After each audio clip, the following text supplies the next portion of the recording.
I go on where I was left off.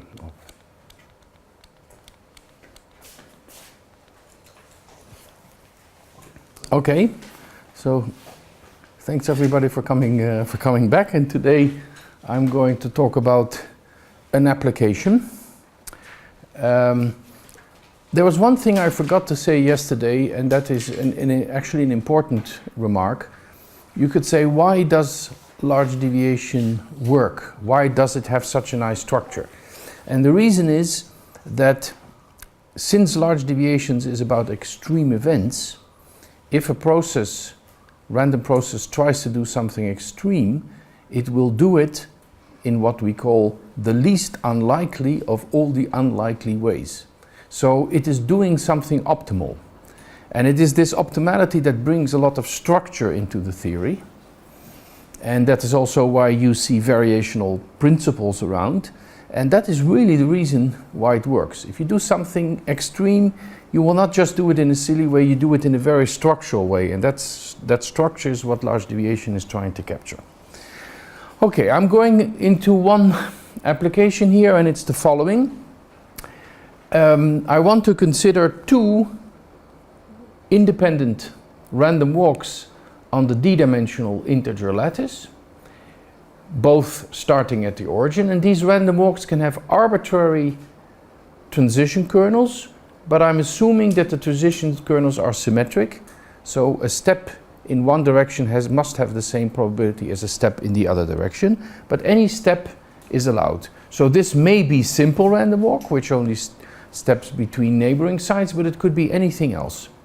And I'm going to be interested in what is called the total collision local time of these random walks. So I'm summing over all moments of time, and remember that n0 are the integers starting with 0 of the indicator that these two walks meet. It doesn't matter where they meet, but what's important is that they meet. And what this v is the total number of times that they have met each other over an infinite time interval. Now, it is easy to see that if this transition kernel is the kernel of a transient random walk, and transient random walks are abundant in dimension 3 or higher, but they can also occur in dimension 1 and 2, then this number is finite with probability 1. So it starts to make sense to study the large deviations of this object. I should also say that if the transition kernel is recurrent, then this number is infinity with probability 1, and there isn't really anything interesting that we can study. And this is a simple computation. If you compute the expected value, okay, I have to get another piece of chalk. If you want to compute the expected value of this number, then this becomes the sum over all k in n0 of the probability that they meet, and that is the same thing as the 2kth power at the origin of the transition kernel, because I have to say here that by symmetry, the probability that sk is equal to s prime k is exactly equal to this number, because I am using this relation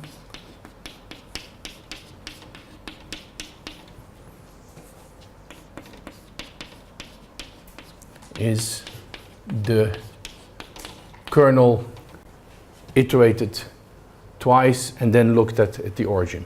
And it's from this formula that you see that if you have a recurrent random walk, then this is a finite sum. And if you're an expectation finite, you must be finite with probability 1. And if your recurrent, this sum is infinite, you have an infinite mean, but you can then easily prove that actually you are infinite with probability 1.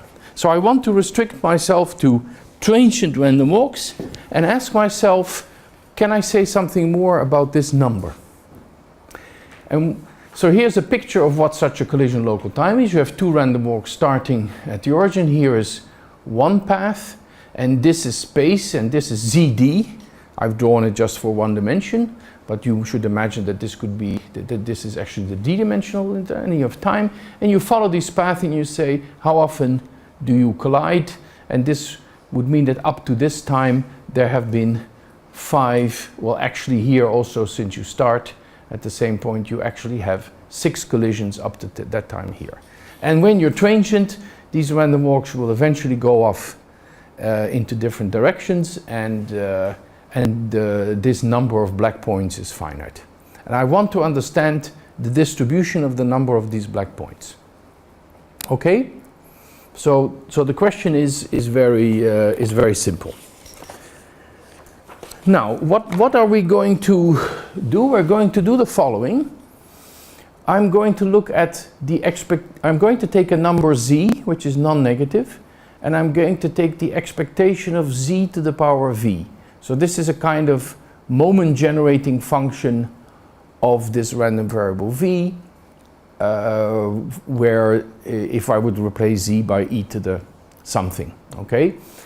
And I'm asking how big can I make this number z before this expectation explodes? And that number I will call z2. And so for instance, you immediately see that z2 has to be larger than or equal to larger than or equal to 1, because if z is smaller than 1, this number is certainly finite because v is positive.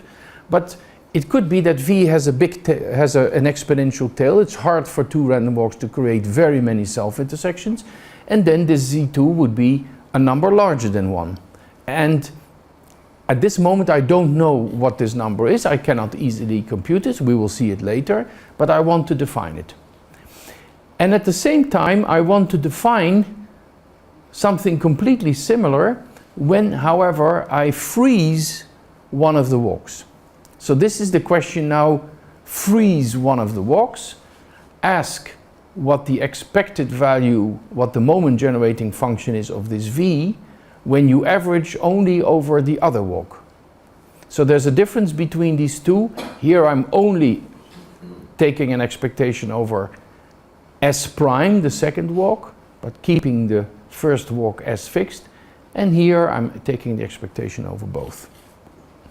And it is completely clear that because this thing is the expectation over s of that thing, that this thing is really typically bigger than that, and therefore z2 can never be bigger than z1. It's less than or equal to z1.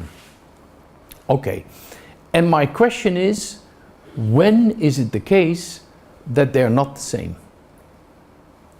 And when they're not the same, something interesting is happening, because you can think of these quantities here as meaning the following. I have my two random walks and they are independent, and now I say each time you meet each other you get a reward, and the reward is a number z. And if z is larger than 1, it would mean yes, you would get the two paths get a reward in probability when they meet, and each time they meet they will get a reward z. And so these numbers are actually describing a model where you say you have two paths, they are not independent, but every pair of paths gets an extra bias weight, which is given by z to the power of the number of intersections. So if z is very, very big, the paths are very happy to meet many, many times, and you see that under that bias law, they are just going to, run around each other and trying to keep on meeting each other a lot. Whereas if z is very small, they will not be interested in doing that. So these numbers, in a way, are the critical thresholds for when the two walks like to stay close to each other or not. Right? And you can think of this as what we call in physics the quenched version of the problem, where one walk is fixed and the other is free. and this is the annealed version of the two walks where they are both running. And if there is really a gap, then that means that it is for the second walk much harder to intersect with a frozen walk than with a non-frozen walk. So if I freeze one walk and I say to the other, try to intersect this guy as much as possible, then if there is a gap, then that would be harder to do than if I say the other guy may also come into the play and try to look for you. Right? So if there is a gap, then something really interesting is happening. Freezing one walk makes it really substantially more difficult for the other walk to have intersections. Now, we're going to assume that my transition kernel is nice. We want this number here, the probability that you return to the origin after 2n steps. I would like this to be regularly varying at infinity. There are some other conditions actually that we need, which are true for all walks that I can imagine, and I actually claim that they're true for all walks. But they're a bit technical, I'm not writing them. There's some kind of regularity property, which is probably true for every walk, but we cannot do it. And here's the theorem that says there is a gap whenever this sum is finite. And this random walks which have this property, we call them strongly transient. They are random walks with the property that they are so transient that if I condition on them coming back to the origin, they will do it in a finite time, on the average. Okay, now there is a conjecture that actually we don't need this n, and that the gap is true whenever I have a transient random walk, and since I already know that this gap is not true when I have a recurrent random walk, this is very easy, because for a recurrent random walk, these numbers are both equal to 1. Right, because if z is less than or equal to 1, this is not exploding, and when z is larger than 1, it explodes, because this number is infinity. So the recurrent case is not interesting. Z1 is equal to Z2 is equal to 1, but we believe that for transient random walk there is a gap, but we can really only prove it when under a stronger condition, which is called strong transient. Now, and this is an interesting phenomenon. It's interesting because the presence of this gap has an immediate implication for the occurrence of some interesting phase transition in 3 different models. There are models of particles that branch and that move around. And I don't have time to really go into the details of what these models are, but there is a model of branching migrating particles. There's a model of diffusions that are labeled by the lattice and that are interacting, and there's a model about copolymers. Copolymers mean random polymers interacting with an interface, and in each of these 3 models there is a certain key quantity that can be exactly captured by these 2 numbers, and the fact that there would be a gap between these numbers would imply that these 3 models have some very interesting phase transition. And now it would take me another afternoon to explain this to you, but I'm only using this to tell you that this gap problem actually has a deeper meaning in several other models, and that's why we came to study it. We studied it not because we thought of it by ourselves, but we were actually working on these models and realized that they had something in common, and that this gap was somehow a key thing to study. So we will be trying to prove this theorem here. Now, in order to do that, I am going to apply large deviations. And the idea is that if I look back at this picture here, that I'm going to think of all the increments in this piece of the path as, you know, a sequence of letters. In this case, letters up and down. And I'm going to do that for all the pieces in between when they meet, and I'm going to read the increments, the sequence of increments, as a kind of random word. So this sequence here is a sequence of increments, and I want to read the increments in between the collisions as words that have a random length and a random letters, and the letters would be the increments. And once I know that, I will be able to come back to this picture and solve and prove this theorem. Okay, so what we're now going to do is we're going to forget for a moment about this random walk. We will be coming back to it at the end. And I'm going to look at a problem that involves letters and words and sentences and large deviations of those. Okay, so that's the goal that we're going to do. And what I'm going to describe are two large deviation principles. And this is work I did a while ago with Matthias Birkner from Mainz and Andreas Greven from Erlangen. Okay, and the description of the problem is not complicated, and as I said, later we will see how this can all be fit into this random walk problem, but we forget for the moment what the random walk problem is. And I'm going to do something very simple. I'm going to start by drawing an IID sequence of letters, which I label, the kth letter is xk, and they can be drawn from any countable alphabet. This alphabet could be consisting of the number 0 or 1, or it could be consisting of all the integers, or it could be consisting of all the vectors in ZD. It is some countable alphabet about which I do not need to assume too much at this point. And I'm going to assume that the letters are drawn independently according to some probability distribution on this alphabet, which I denote by nu. Okay.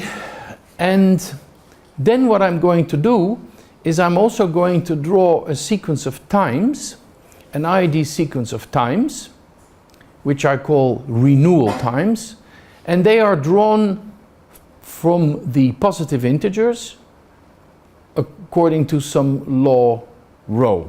So let me write that down, because these things are going to come back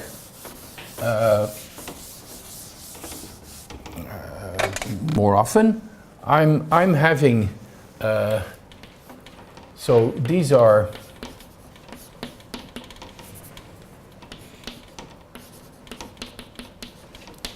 ID E-valued letters with law nu, and then I have tau is tau E. They are ID n-valued times with law rho. And these are important choices that we can make. You can, for the moment, make any choice that you like. And then what I'm going to do is I'm going to define a sequence of times which are just the successive sums of these times. So t0 is 0, and for every I, ti means the sum of all the first I tau i's. There's a plus sign missing here. And then I'm going to introduce something that I call the ith word. The ith word is just going to look at what this sequence looks like between time ti minus 1 plus 1 until time t. So it says, so basically there is a picture here, and let me put that picture in as well. I am having here time. I'm having here my letter sequence, sorry. So there are letters here at these points. And now what I do is that I make a lapse of length tau 1, and I'm looking at, so this is time 0, and I'm looking at the word that I see here, and this I would call the first word. And the first word is just all the letters that I see during the first time lapse. And then I'm going to make another time lapse, which will have length 2, and I'm going to look at all the letters that I see in that next time interval. And I would call this y2. And I continue doing that. So out of this, I construct a sequence which is I, where I runs over n. And this is the sequence of words cut out from x by tau.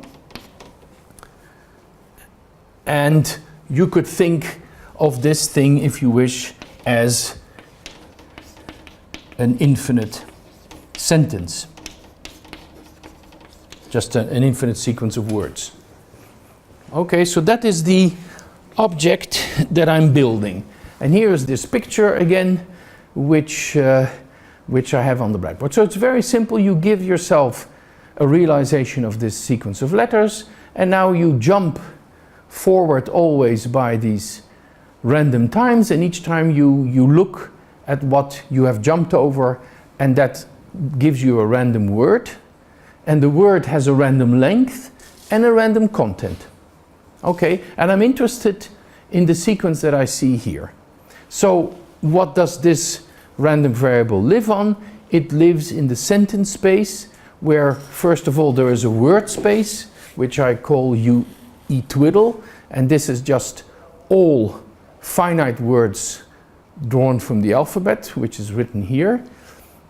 And then I can continue doing that, and this twiddle space to the power of the integers will be my infinite sentence space, and this process takes values in this space of infinite sentences. Okay, so the setup is very simple, very basic, and I'm going to be interested in the large deviations of this sequence. So this large deviations of this sequence of words. Okay, so the way we're going to do that is we're going to build the empirical process of these words. And remember what I was saying yesterday, how do you build that? You take the first capital N words, you periodize this to an infinite sequence where this is being repeated, and then you shift this sequence around n times, so that you just randomize over the beginning of which word you want to consider to be the first. And when you do that, you obtain an empirical process of length of size n. This is, by its very definition, a probability distribution on this sentence space, and it has the additional property that it is invariant under the left shift theta twiddle acting on this space of infinite sentences. And I've put it, yesterday I didn't have a twiddle, but now I have a twiddle because I'm looking at this space of words, right? And so that's a different space. Okay, now by the ergodic theorem, it is very easy to prove that this quantity has a weak limit. It will actually converge to the law of the whole word space, on the typical law. And what is that? Well, how do you construct the first word? Draw tau according to rho. The probability that the first word has length n is rho n. And then each letter was drawn independently in this sequence anyway. So what you will see under your word is a product measure, and this describes the probability distribution for a single word of any length and any symbols that you put in. And if I look at this problem here all together, where I'm looking at the joint law of the x and the tau, I will find that the first word simply has this easy distribution, and that and all the other words are independent because I have chosen these lengths independently and all the letters independently. So if I just say, what does the first word look like, I see the Q. If I say, what does the second word look like, then I would say it doesn't matter where this thing started. What I see is again a repetition of the same thing. So actually, under the joint law of these two things, this is just an ID sequence. It lives on a somewhat more fancy space because the words are living on a somewhat more fancy space, but otherwise it's just an ID sequence, and the ergodic theorem will tell you that this empirical process converges to this simple law, which is completely explicit.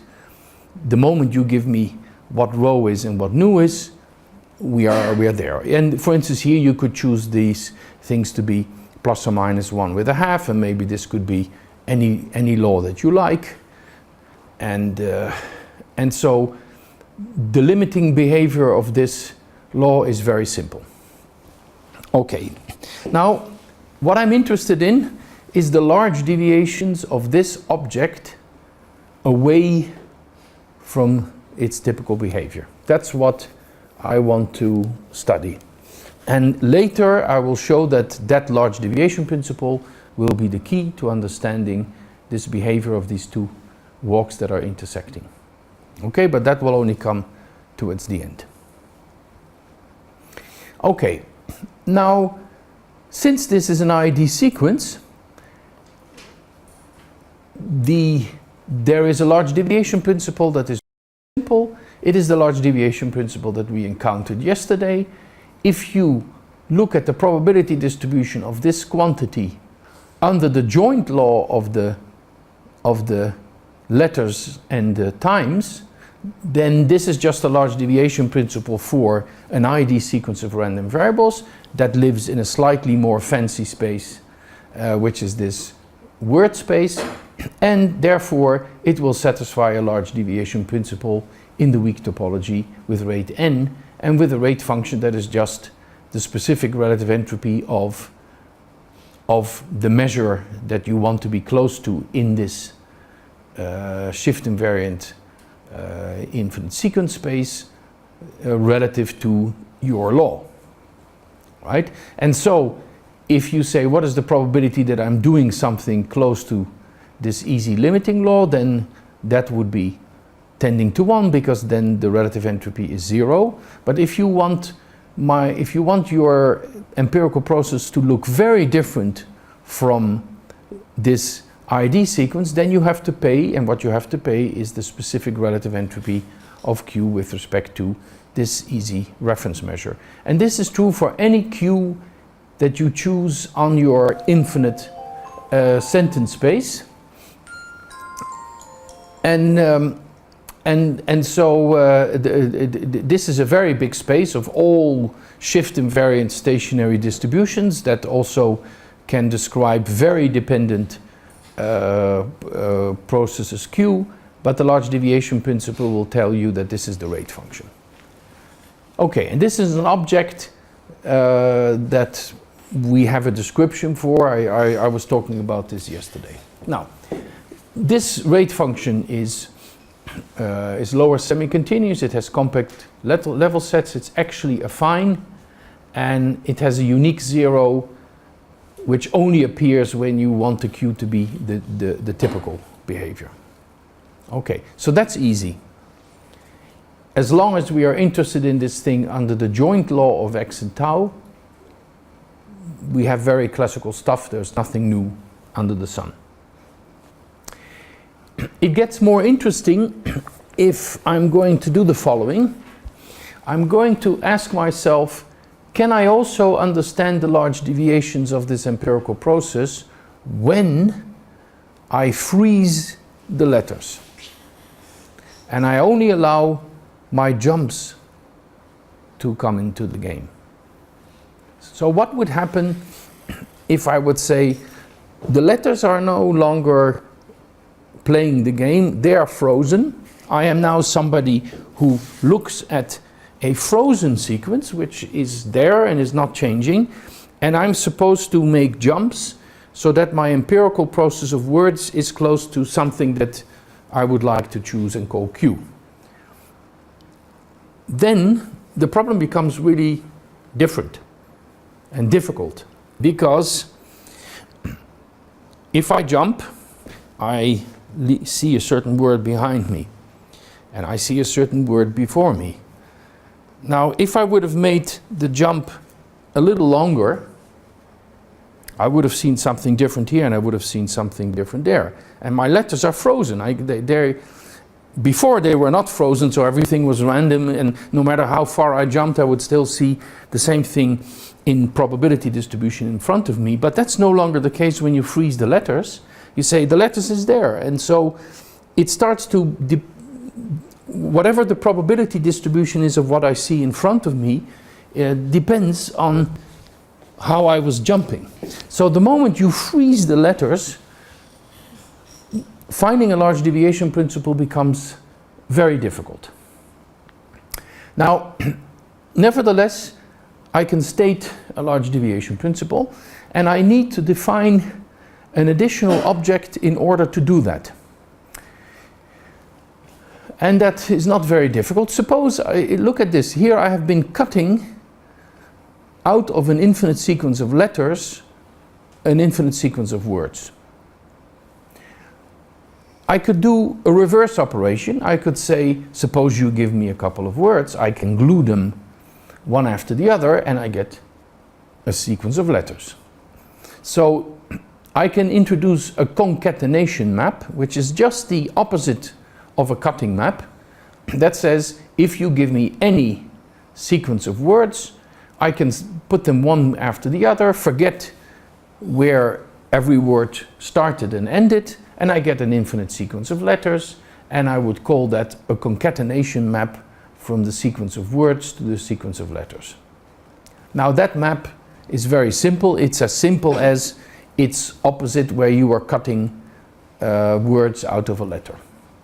Now if you give me any probability distribution that is invariant under the word space, such that the words have a finite mean length, this is not always the case, but suppose it is, then I can define basically a distribution on this sequence of letters by concatenating the y. Now, if I would do that, if I concatenate words that I've drawn randomly, your first reaction would be, when you do that, you automatically get also a shift invariant letter sequence. So if I start with a stationary sequence of words and I can concatenate them, I get a letter sequence. Question: is this letter sequence automatically stationary? The answer is no. So what we're doing with this object here is we are making it stationary by randomizing over the beginning of the first word. That's the same thing as we were doing in the empirical process. It so happens that when you have a stationary distribution of words and you can concatenate them, you may end up with a stationary sequence of letters, or you may not.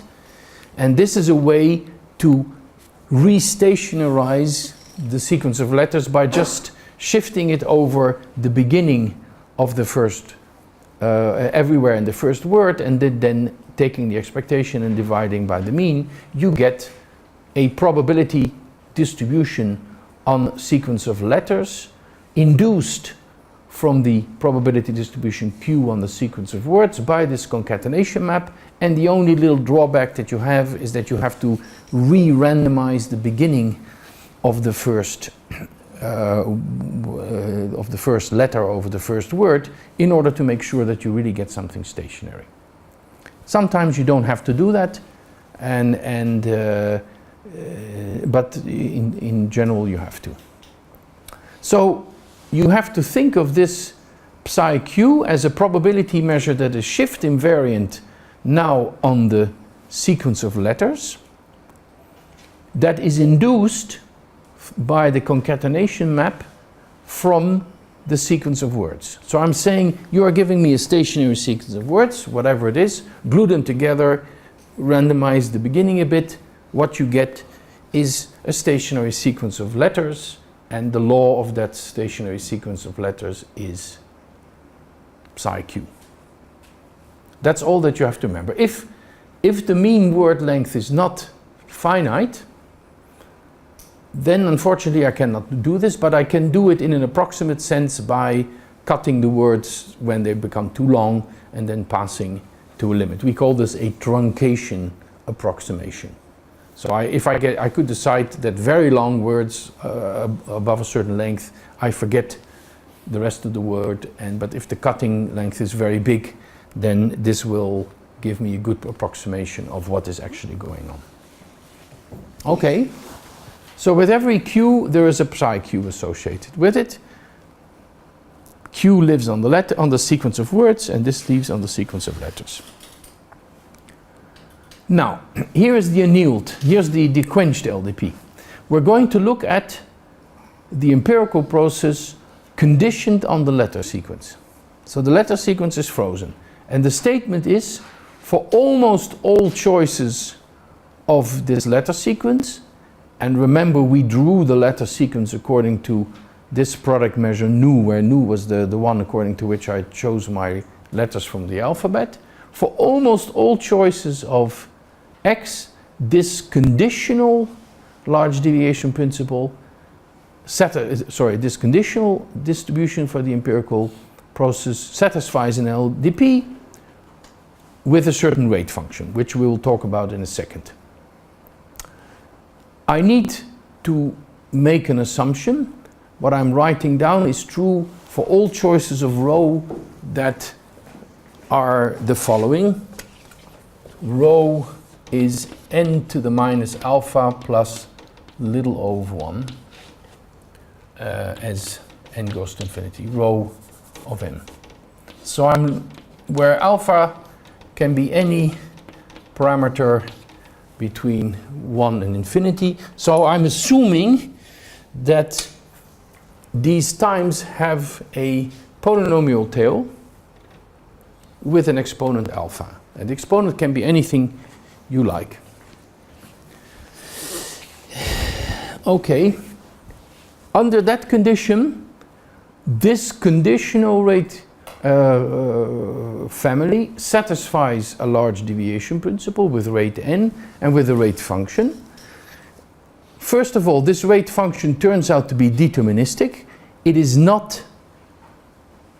doesn't depend on x. So there is some averaging going on. Okay. And the rate function is very interesting. It is the old rate function that we saw in the problem where I was also averaging over this x so that the condition disappeared, plus something else, and the something else is this, how much this exponent differs from 1, the mean word length under Q, plus again a specific relative entropy, but now at the level of the letters. This is the original letter distribution. This is the projection of Q onto the letters, and I'm again having here a specific relative entropy of what the Q projection would give on the letters compared to the reference law of the measures. Just like I had here the specific relative entropy of the entire Q with respect to the entire typical value of Q. And now my rate function is a sum of two parts. It's the old part that we already saw plus something new. And the something new is sort of living in the world of letters and asking for specific relative entropies of letters. And this only makes sense when Q is such that this is finite, but if that's not the case, you can do a truncation approximation where you say I first truncate all the words and then I later pass to a limit. So that's okay, you can talk about that also. So what does this say? The first thing that it says is, yes, even if you condition on x, there is a large deviation principle. Good news. It also says the rate function is different. There is the old rate function plus something more. So, and the plus something more tells you that, well, this is typically, well, it could be 0, but it's typically sort of positive. So apparently it costs more to create a deviation on a fixed x than on when the x is allowed to take place in the game. So here, this is me, I'm walking on this frozen sequence. I say, I'd like to jump over this sequence and then create, I'd like to see a sequence of words that you prescribe me because you want to see a certain cue. And then I have to conclude that it is harder for me to do that when the sequence is frozen, and I have to do all the work. I have to go and find places where I can find the right words with the right frequency. Then when the sequence says, I'm free, I'm going to be able to give you a helping hand by occasionally in front of your nose looking like what you would like to see. And this thing is quantifying that. Now it is quite rare in large deviation theory that when you have a quenched and annealed problem that you can identify the rate functions. And it's also quite rare that you can actually see that the quenched is the annealed plus something very explicit. We very often know that the quenched rate function should be bigger, but we are very rarely able to quantify it, let alone that we could say it's really the annealed one plus something very explicit. So this result is sort of remarkable, and we were surprised to find it. Okay, now I'd like to draw a little picture, and this is the only picture that I will put in order to give you some feeling of why there is this extra term. Look, I'm this guy standing in front of this frozen sequence, and Siva has told me I would like you to produce, by walking on the sequence, an empirical process that looks like this, Q. Okay, so what can I do? I could say, if I create my first word here, that's going to be very hard for me to do that, to get something that Siva wants, because it doesn't look like what is there. But what I could do is I could say, let's look down the sequence. Aha, I see a wonderful spot over there that looks like what Siva wants to see in his third word. Let me make a huge jump and go there. And then I say, now I'm standing in front of something that really is looking in front of me, is a word that is very much the word that Siva wants. And so I'm now going to make a jump and create a word that Siva wants to see. Okay, and maybe I go to a spot where I say, look, I see in front of me already 10 words that Siva wants to see. So now I can cut and create 10 words, and that is fine. And I've said, okay, yeah, but you had to make one huge word that didn't look at all like what you want. But then I said, that's only one word. And if I take an empirical distribution,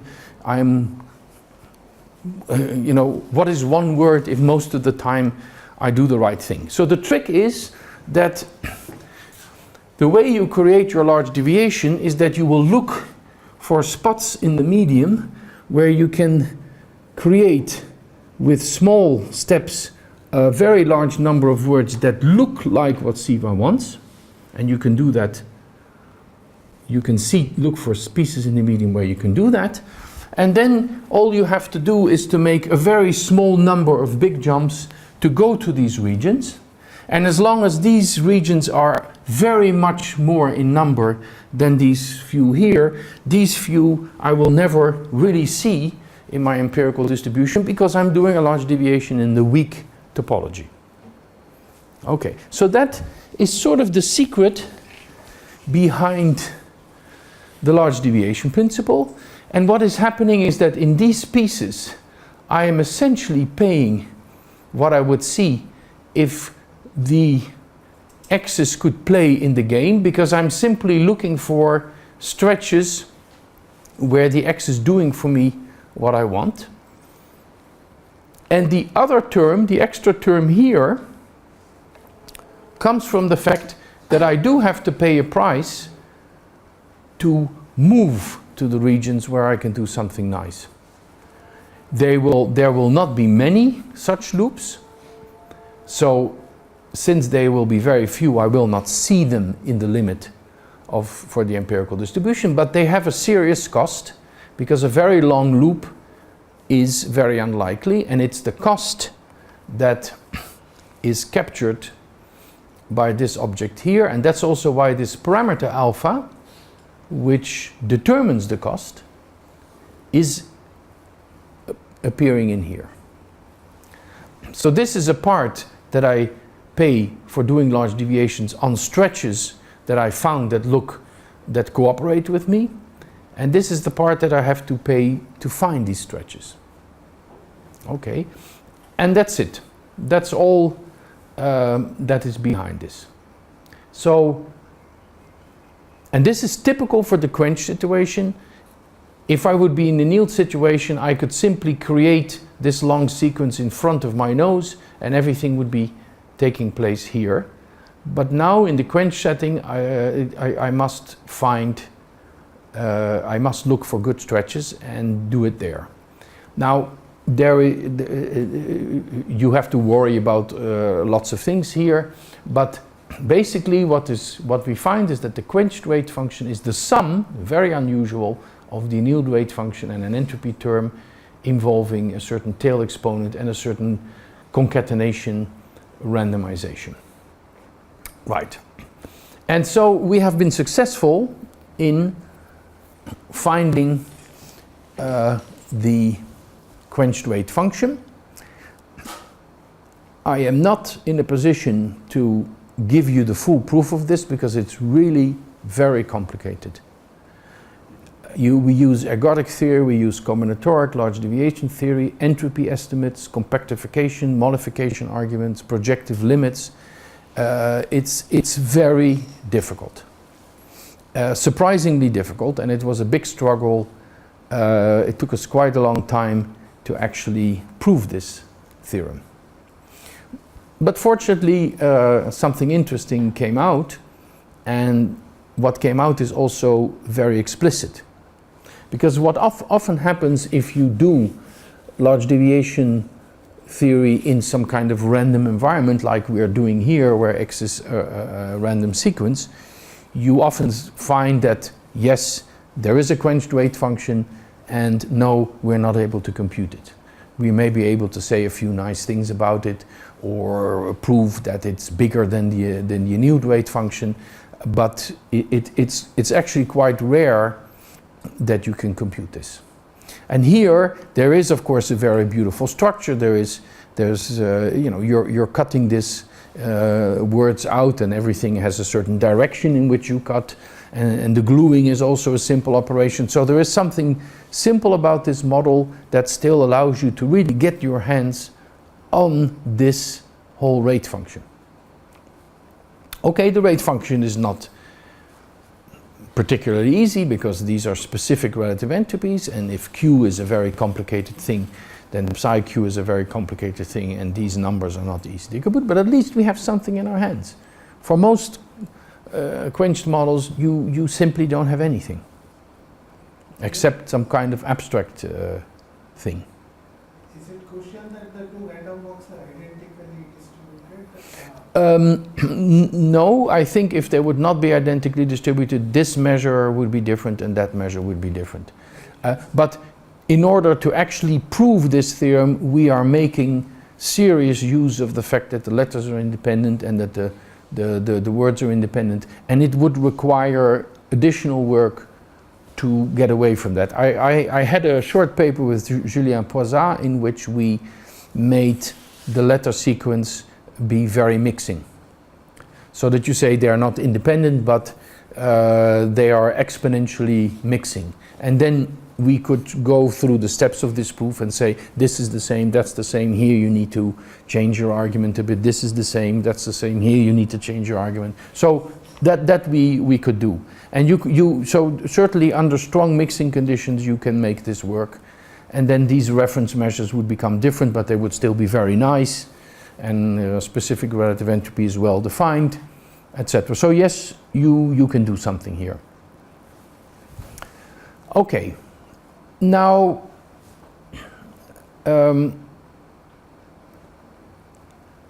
I want to go back to telling you now why our large deviation principles apply, but I think it's good that if we would make a break now.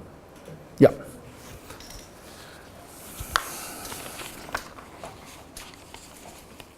There should be some tea and sweets outside. To do now, we're going to return to this collision local time of these two random walks. So remember that v was the number of times that the two walks meet. And we were interested in taking the expectation of z to the v, either averaging over both walks or averaging over one walk and keeping the other walk fixed, and to then study when these expectations would explode, for what critical values z1 and z2 they would respectively explode. So in the next few slides I'm going to go through some calculation in which I'm going to prepare these two things into a shape that is ready to be used, where we can use these two large deviation principles. And I'm going to start by doing something very simple first. I'm going to write z as z minus 1 plus 1. Now that's not very difficult, and this is the kind of thing that you very often do. And then I'm having the v's power, so I'm going to expand this using the binomial formula. What is written here is just v choose n. And so I'm just using my binomial formula, and I'm beginning with the term 1, and then I'm having a sum from n is 1 up to v of z minus 1 v choose n. Now, the interesting thing about this v choose n is because v is the number of self-intersections of the path, that this can be written as a big sum over all possible ordered choices of n times j1 up to jn. They have to be strictly different, they have to be positive, and I'm just then counting how often I'm requiring here the indicator that for once I fix these n times, that the two paths meet at the first time and they meet at the second time. And this big sum here simply is v choose n, because v is the sum of the indicator over all times where this is happening. And the choose n, the n factorial here, it comes because I'm ordering these terms here, and if I take this out, then this just becomes the product of this thing here, but with a decreasing number here. So this is a very simple step, which is just because v is the sum over all k of s is equal to s prime k. So now let's take expectations. I can take the expectation condition on s, or I can take the expectation conditioned on nothing of this thing, and I would end up with 1 plus this sum of powers of something which would be the expectation of this thing conditioned on x and the expectation conditioned on nothing, where x for me now is the steps that the s walk makes. So the s is a walk that starts at the origin, that makes a number of RID steps, and the sequence of steps I call x. And then in this representation, when I take the expectation over s prime with fixed x, s, if I fix S, that's the same as fixing all the increments because my walk starts at the origin. And then what this should be is so this F1 should be, as it is here, the sum of over all the ordered J's of the probability of this event conditioned on knowing the entire path S, which is the same as knowing all the increments of the path S. And the other guy was just the expectation over S of this same thing. So if I take the expectation of this quantity, then I will get the F2. Why is the V on the right side? V is random. V is the number in the previous. Yeah. V is the intersection of collision of both, and I can ask what is its probability distribution over the joint law of S and S prime, or over the law of S prime when I fix S. That. The formula of the summation is going up to where? Yeah, because let me see.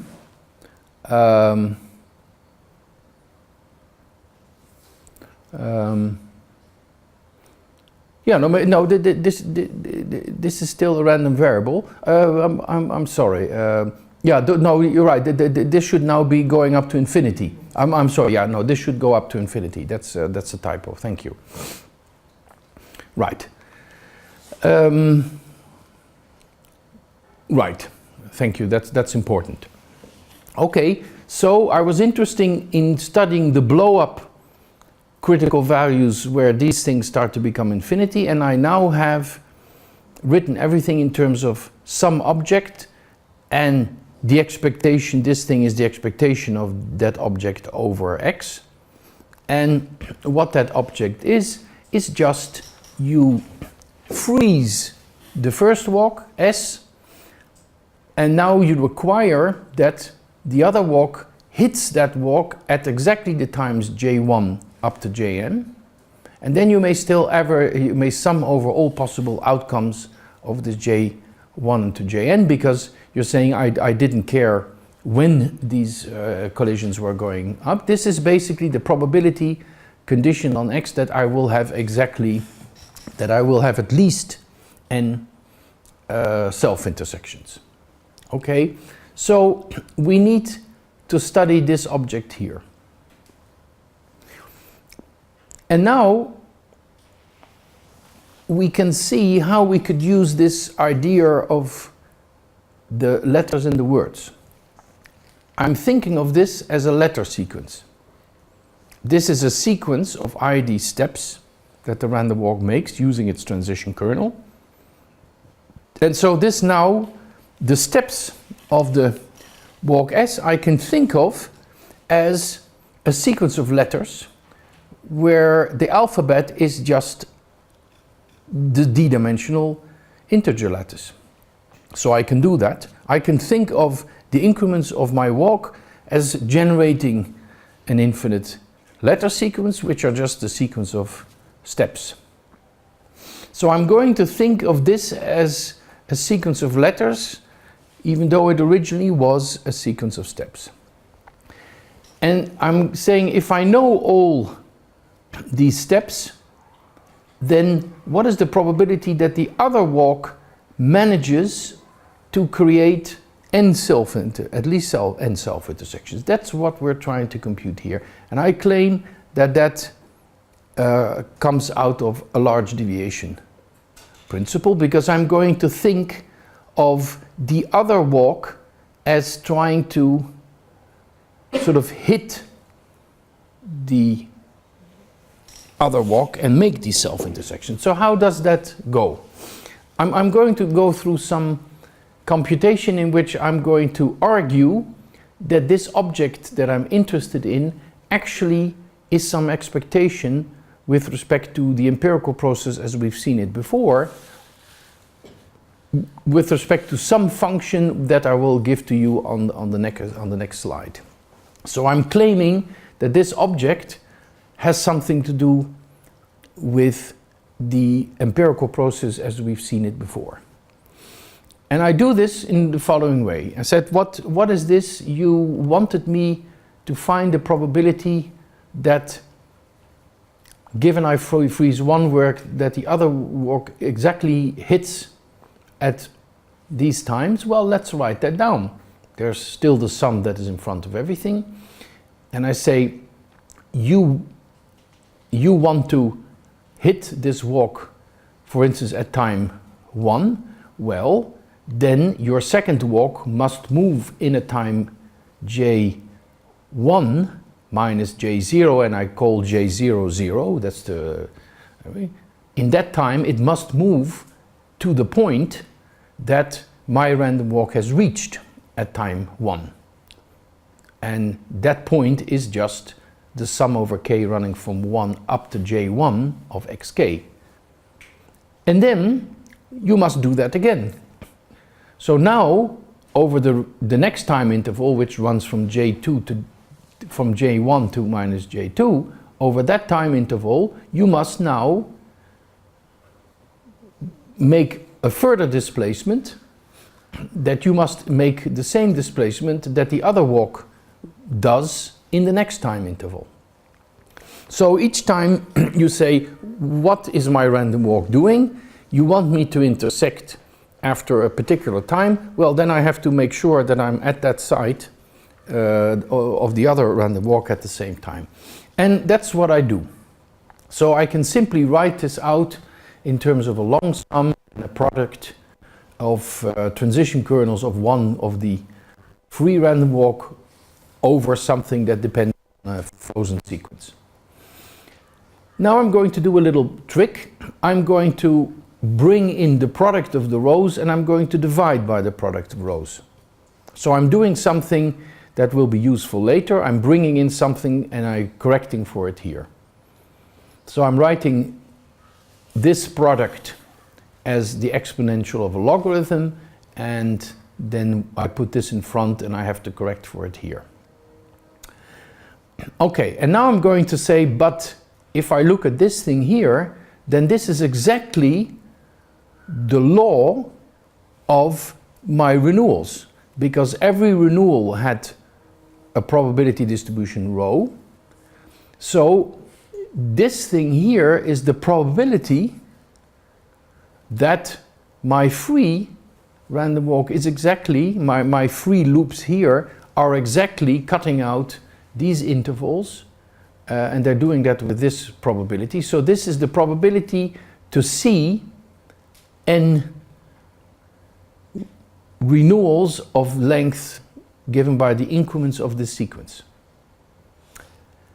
And this whole stuff over here, I claim, can be written as a function of the ith word that I see in this program here. Remember, the increments are now my steps of my frozen random walk.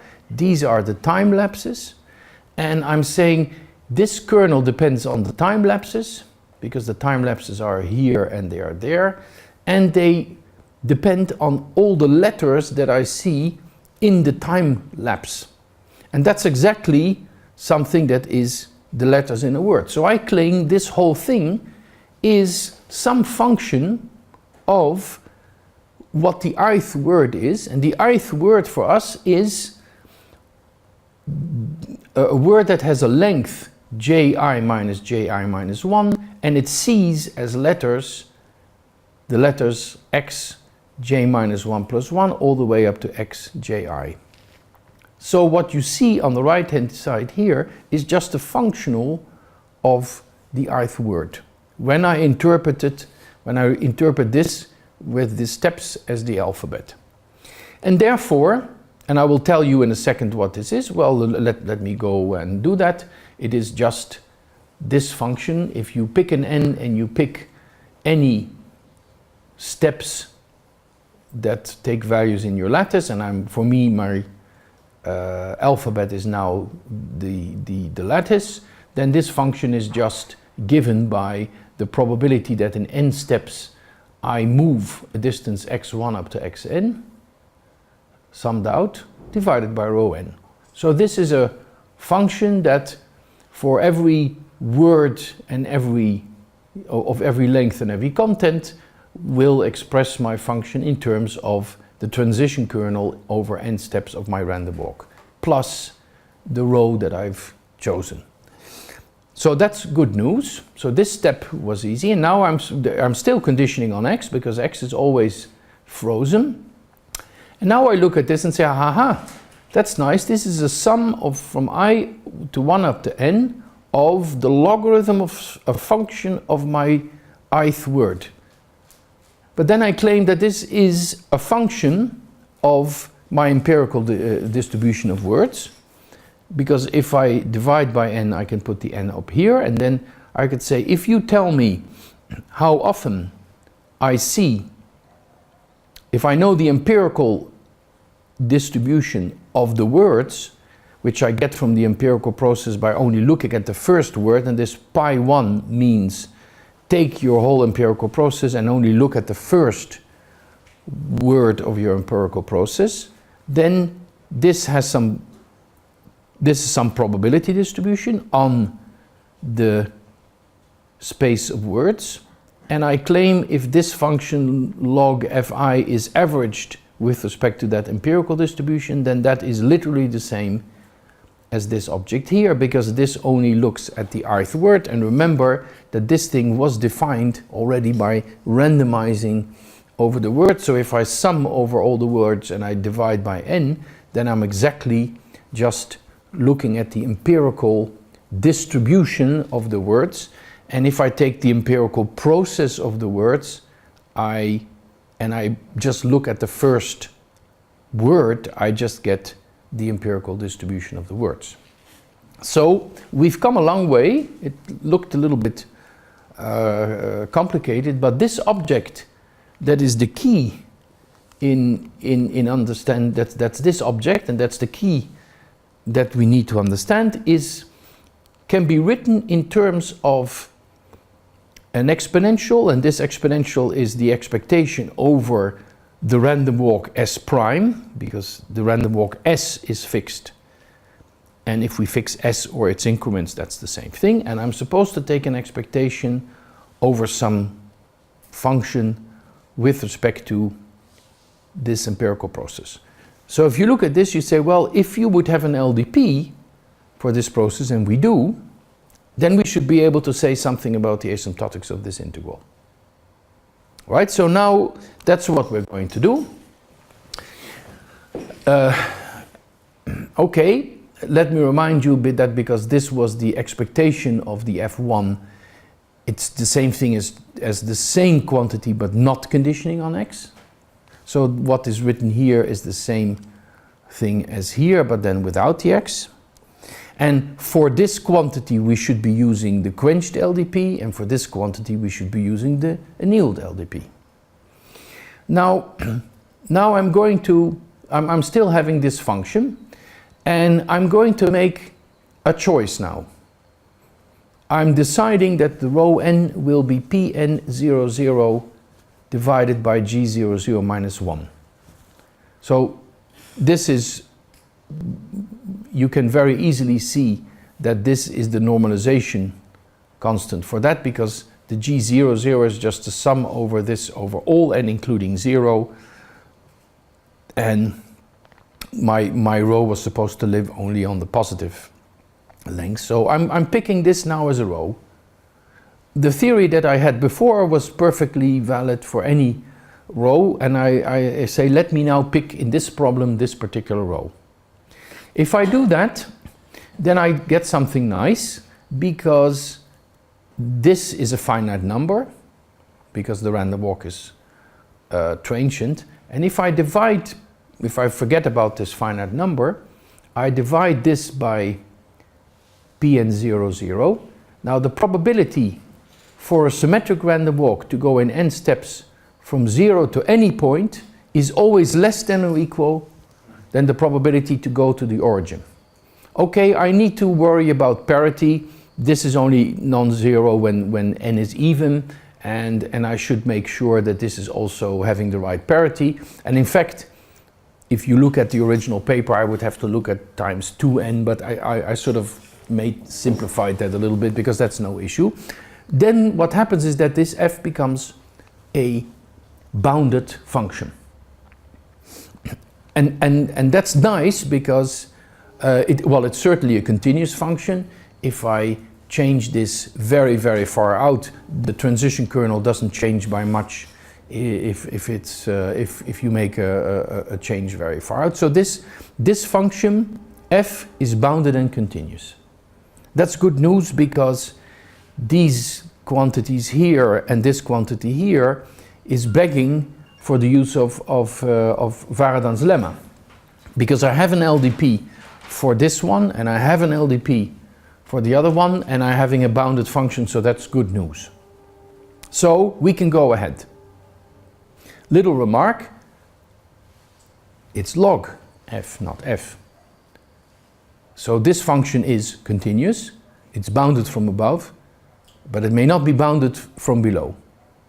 Now actually, it being not bounded from below is not a big problem, because if this becomes very negative, it's not really going to contribute to this integral. But there is a little thing that you have to do to cut, and then say you can apply Varadhan's lemma, and then show that the cut doesn't make any difference, and that's really very trivial, because if this becomes very negative, this is not going to make any contribution here. So what do we end up with? I'm ending up with, remember that I had these formulas. So my large deviation principle and Varadhan's lemma will tell me how fast exponentially this grows in n. So this will be growing like e to the n times something. Now that should allow me exactly to determine where these sums are going to blow up, right? Because this is z minus 1. So if this grows like e to the constant times n, and the e to the constant is bigger than 1 over z minus 1, then it blows up. And if it's smaller, it doesn't blow up. So by knowing the asymptotics of this thing, I'll be able to say what the critical values are. So that is the next thing that I'm going to do. I'm going to say, well, let me call r, let me call z equal to e to the r. So z is e to the r minus plus 1. Then z minus 1 is e to the r. And then the changeover should be happening. Am I taking the right sign? It's somewhere on the next page. Yeah, I'm taking zi is 1 plus e to the ri, and then zi minus 1 is e to the ri, and therefore I'll be able to exactly say that the r should be, the blow up happens when the r is exactly the growth rate as we get it out of Varadhan's lemma. So in the end, using Varadhan's lemma, we are ending up with two variational formulas. One is take the supremum over all q in the space of stationary probability distributions on infinite sequence of words, take the one word marginal of that and integrate your function log fi with respect to that law on words, and substitute the subtract the rate function as we found it for the quenched model, which was this relative entropy and that specific relative entropy, and that supremum must be the point where you blow up. Similarly, in the other quantity where you say this thing is actually the expectation of that thing, so where I do not condition on x, I have this exact same formula. The only thing is that in the variational formula this term is not present, because this has only the annealed rate function, whereas the quenched rate function had the annealed rate function plus something else. So I have two variational formulas. They involve a one-word marginal of my process Q, an integral with respect to some function, and then subtracting these two objects, and I'm supposed to take the supremum of these two. Okay. And I know that this number will be almost surely constant for every x, but here is the formula. Okay, so at this point, you look at these formulas and you say to yourself, well, that doesn't look so easy. I mean, this is a supremum over a very big space. This you have to take a marginal, you have to integrate over all possible words of some function.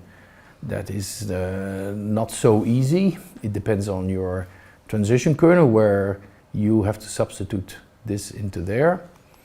Yeah, and then you have specific relative entropies, you have to subtract, and you have to find the maximum. So there is no way in which we will be able to compute this.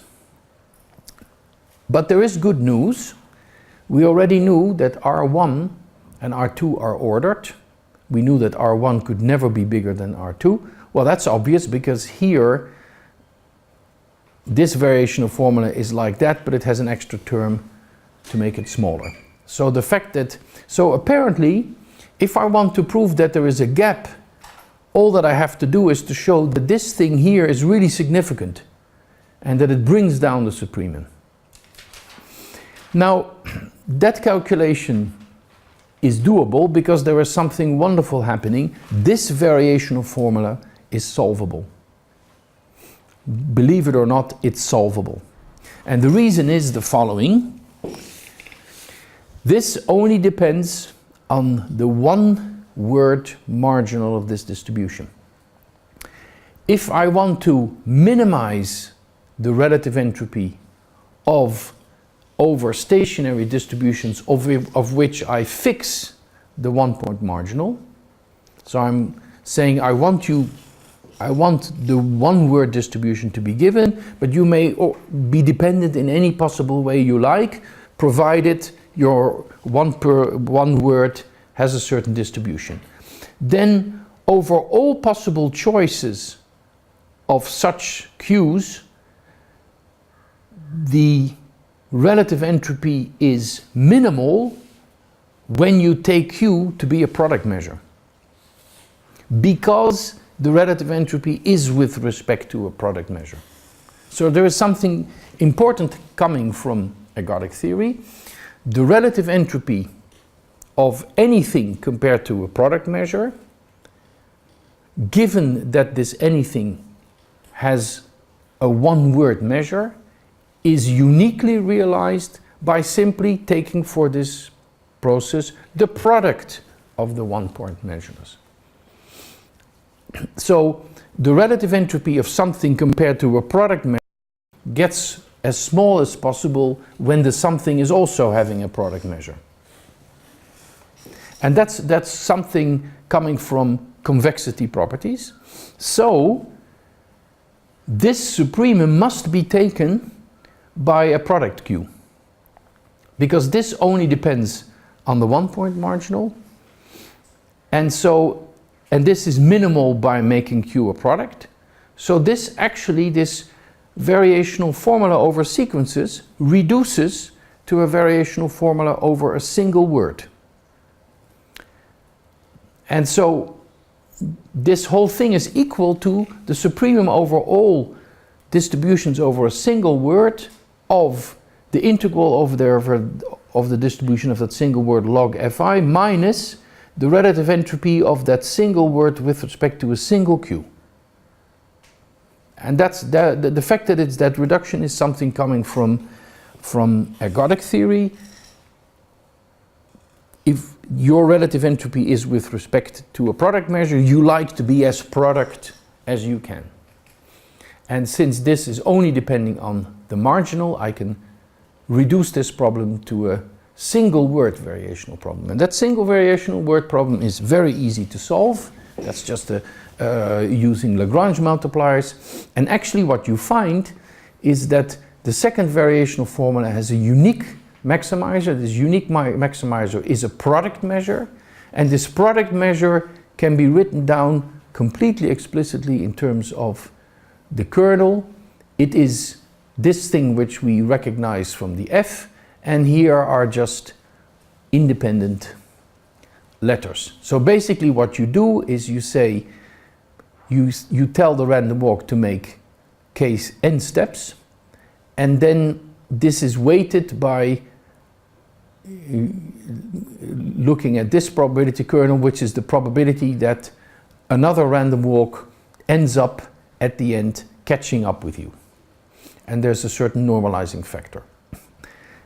And now something wonderful is happening, because I know that this variational formula has a unique maximizer, which is taken at q equal to q bar to the power n. Now this has an extra term, so I claim if it is the case that for that particular q, that is the unique maximizer here, this term is non-zero, then I must have a gap. Because this can never be bigger than that one. This, I know what it is. It reaches its value at q being the product of q bar. So if at that particular value this term is non-zero, it must be then the case that R1 is less than R2. And so all that I have to check is that the psi that I get by taking this measure and doing the concatenation projection makes me end up with a measure that is not the measure nu, that's not the product measure as we have it, which was the law of the increments. And there was a lot of other little thing. You say, well, yeah, but your formula was also okay. It required that this has a finite mean, etc., etc. Because if this is different, then this relative entropy here is non-zero. This is only zero when this would be equal to that. So if its difference is non-zero, this is a positive number, and that's a number that's at least 1. So then I have a gap. And it's a very simple calculation. Remember that this is just the kernel itself, the one-step kernel. It's a very simple thing to do this computation. Well, it's very clear, first of all, that this is not the product measure, because this here is the product measure nu for the n steps, because remember that the increments were chosen according to the kernel. So the fact that there is this term here tells you that this is not equal to q. Q bar is not equal to q. Q would be this thing, but q bar is this thing times that, and that's not the same thing. Therefore this measure is not the same as that. Therefore the projection is not equal to that. And the conclusion is, as long as this is finite, I can use my formulas and I would get a gap.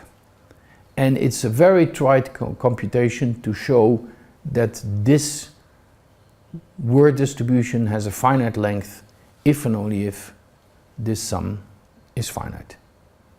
And so the conclusion would be, if this is happening, then there is a gap. And that was the theorem that I wanted to prove. Okay, so I went through the trouble of saying these subsequent collisions that these random walks make can be seen as one walk makes a number of increments. I think of this as letters. After a certain well-prescribed time, the other walk has to also catch up with that and therefore also make the same increments. I then recognized that the quantities that I was interested in could be written in terms of the empirical process that we had been studying. Then I was applying Varadon's lemma. This was giving me the blow-up points, and then I was having these, very complicated looking formulas, but the only thing that was important is that this formula could be solved because it has as a unique solution a product measure, and then I could show that at that project measure this term is really different because the projection of this solution here is not that, and therefore this is non-zero, and therefore there must be a gap between the two, and I'm done. And the only thing that was necessary was that I needed a finite length, and that will require me to have this condition. And what remains open is to show what happens when you don't have this condition. Actually, we believe that in the end this n would not be necessary, and there is some progress. So I'll give you some papers here. So this is the paper where we talk about this LDP at the ICM in Hyderabad. I explained. I had an invited talk where I was explaining why that thing is key to phase transitions of a couple of interesting systems, as I very briefly mentioned. So if you want to know more about that, you can look in the ICM proceedings. Then there were 4 papers in which there has been an attempt to remove this n, and it uses a completely different method. It goes by all sorts of estimates. It doesn't actually try to get expressions for these things, but now for some random walks that are transient but not strongly transient, this has been solved in a series of papers by Matthias and Noam Berger and Fabio Torinelli and Rongfeng Sun. So these 3 papers here's another paper in which we also got more into the details of these other applications.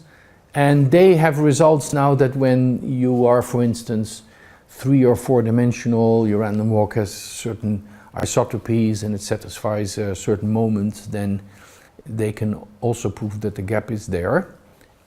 But they don't get sort of any formulas for it. It's some kind of brute force, very clever and interesting computation of showing that they are different.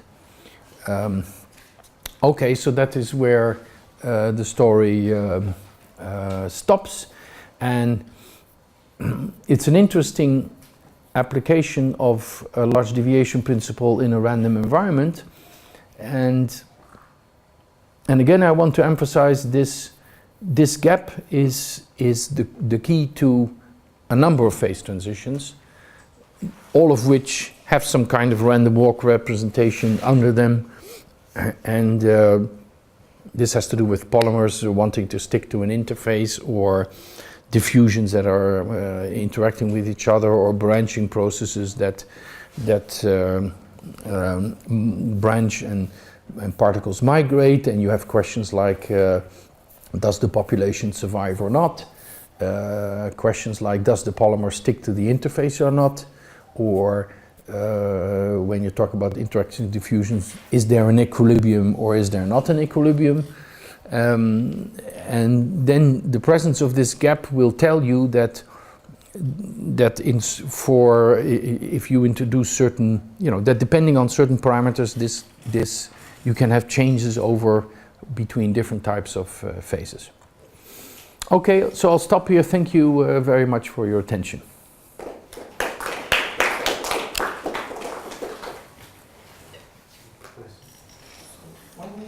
Yeah. When you prove that R2 is greater than R1, Yeah. you said it's enough to look at R1 just for Q bar. Yeah. Why, even though it was a supremum, why only at Q bar? Okay, so the point here is that this frightening variational problem can be solved. Okay, that's a point, because here you only look at one point marginal, and this somehow wants to be as small as possible by making it a product measure. So this is taken at all product measures whose marginal is something. So then you can put the something here, this becomes a something, and you get a much simpler variational formula which you can solve by hand, and if you go through the computation you find this. So now I know that this is uniquely, I know the value of this thing, and it's taken at that particular measure. And now I claim that if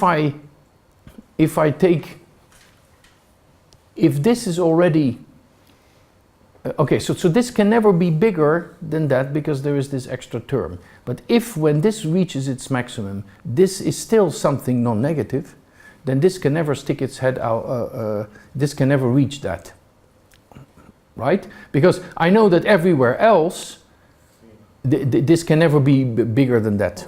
Okay, but I agree, there is a little argument that you have to do, because you have to prove that that this would actually be sort of taking its value in a complex set. But it's really very simple, because I agree, I see your point now. We're living in an infinite dimensional space, so you have to be a bit careful. It's not that this could be sort of sliding mass away and then sort of mimicking that. So there is a little argument to be done, which actually uses compact level sets. Good point. The uniqueness in the second one is also important, right? Yeah, it's if I would not have this, I wouldn't know how to proceed.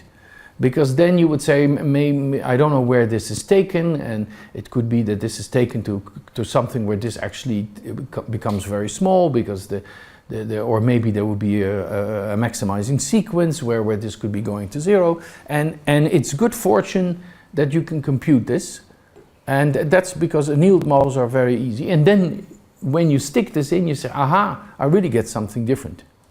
So that's good fortune. Otherwise, so you're lucky here that you have formulas to play with. And when you wouldn't have this, it all gets much more cumbersome. I have Yeah, concerns. I mean, I think maybe I'm missing something. yeah, One statement you made at the beginning of today's lectures. yeah, That, large deviations happens because yeah, if a rare event happens, it goes through the least likely of the unlikely. Yeah. yeah, exactly. I think we saw one instance of that in the Monday's lecture when you said that tau empty square is greater than tau full square. Yeah, I mean, yeah, Then that it has to go through a particular sequence of configurations is 1. yeah, exactly. And this is always, so if you're, I mean, in good situations where you apply large deviation theory, you say, you ask me to do something, to do a particular large deviation, and I'm going to realize this in one specific way, and that is, of all the possible ways I could do it, the most likely way. So when I was talking about you have to go from an empty box to a full box, and you will pass through a certain configuration or set of configurations that are very close to a critical droplet, that is telling you there are a zillion other ways in which you could do it, but this is the least unlikely of all the unlikely ways. It is difficult to do, so you have to, so it tries this for many times because it's so unlikely, but eventually you will succeed. But once you know that the Yeah. rare event has happened, that Yeah. becomes the sort of more or less the unique way, or rather with probability Yeah, 1. exactly. So, for instance, you could ask, you could say, I want to have a large deviation. What does the process look like when it does this large deviation? And then very often it has a nice structure. So let me give you a very example. You start with a fair coin. You throw it many times. Now I say, let's look at the event where approximately 75% of the time the coin came up heads. That's very unlikely, but suppose you do that. And I say, what does your sequence of coins tosses look like? The answer is, it looks like what happens when you take a 75% coin and you just throw with the 75% coin. So the statement is, there are a zillion ways in which I could create 75% of heads, but the way I will do it is as if I behave like a coin that has 75% success rather than 50% of success. Yeah, but in many of the things Yeah. which we have been doing in the second part of the Yeah. lectures, is that only the exponential dominant term in the decay is captured. Exactly. So there could be lower order terms. Absolutely. Yeah. So is there an easy way of seeing that in these things also what that general principle actually does work? Yeah, and so for instance, if your process is nice, then you can be more precise. So for instance, in the 75% coin case, you could ask, what are the fluctuations around the large deviation thing? So you could say, if I condition my process on having 75% of heads, what are the fluctuations? And it turns out that they are just the fluctuations of the 75% coin. So that would turn on that will be context specific. Yeah, so you could be, so the statement is even more precise. Even including the fluctuations, it will be just behaving like a 75% coin. Now that you need to do a computation to do that, but that is what is happening. And in the examples that I've been talking, they're all much more complicated problems where large deviations apply, but this same idea is there. This, for instance, the solution of this problem is a product measure, and it so happens that if you want to look at large deviations in an annealed setting, so if you say, I want to see some product measure, you will actually do this in the way that the variational formula prescribes. It will be the optimal value of something. So for instance, in my large deviation principle, you could say, well,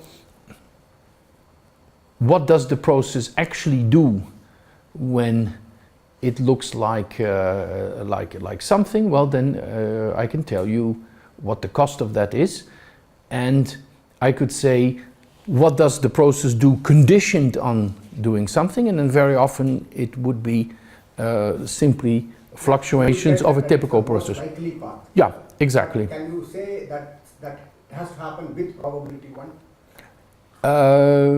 Very often, yeah. So here I could say, in this case, I could say in this problem here, I could say this blows up at a certain value, and it blows up because I see my two random walks doing something very particular, which is described by the solutions of these variational formulas. And for this variational formula, we have the solution. So I say, you will blow up exactly for that value, and then your random walk, you will be blowing up because your random walks are exactly doing what this Q bar measure is prescribing. And then you could say, conditioned on doing that, what more can you say about the random walks? That is a problem that I haven't thought about, but in principle, these are all things that you can do and that fit the same philosophy as the 75% coin. Are there specific references which discuss your it's a more difficult question. Or even, let's say, in a similar context of, let's say, in the Euclidean space. Oh yeah, oh no, there are lots of things. For instance, there's an old theorem by Bardou and Rao. When you say you look at the empirical mean of in Kramer's theorem, can you describe the fluctuations around it? Yes, you can, and it is the fluctuations of a certain tilted process, and that will give you more precise estimates than the large deviation principles. So for simple examples like ID random variables or nice Gaussian processes or nice Markov processes, you can all do this in great detail. Once you go to more complicated processes, it may not be so obvious. It may be that you can guess what it should be doing, but that you have mathematically some problems to actually prove this, because you have to deal with conditional probabilities, and it may not be so easy. But there are lots of examples for which this is known. So there's some of the work in Dolske-Waardan, there's some work in the work of Erwin Bolthausen. Dembo Zertuni have done a number of things where you would see this coming out. I did with Andreas Greven a few things, and it's not so easy. It's a bit like saying if you have an LDP, then there should always be a CLT. In many cases, I would guess that what you were saying should be true, but there might be cases where I say, technically it's sort of difficult to push it out. But it should be very general. Of course, if you know a priori that the decay has to be exponential, then perhaps okay, yeah, in some, yeah, as in Kramer's theorem. Yeah, exactly, right.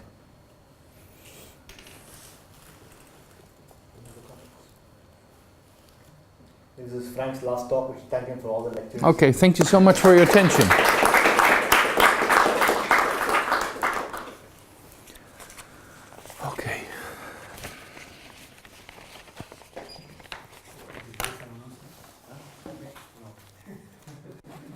square.